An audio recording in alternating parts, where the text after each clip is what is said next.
সোনামণিরা কেমন আছো? চলো আজ আমরা শিখে নেই 3 ও 4 ঘরের নামতা। চলো লিখে লিখে শিখে নেই।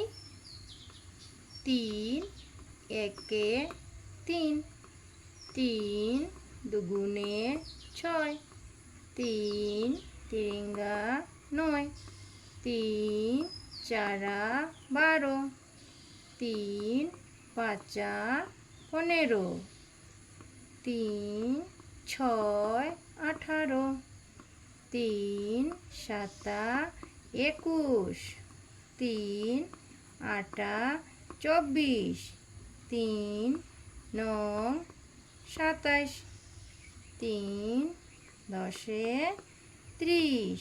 এবার আমরা লিখব 4 ঘরের নামতা।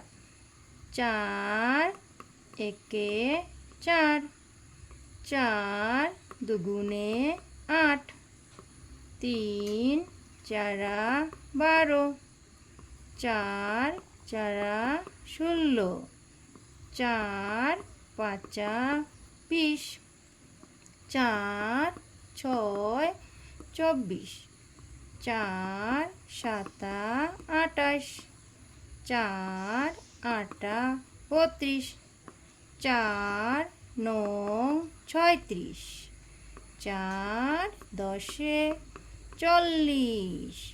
সোনামণিরা, আমাদের ভিডিওটি যদি ভালো লেগে থাকে ভিডিওটিকে লাইক করে চ্যানেলটিকে সাবস্ক্রাইব করে নিও।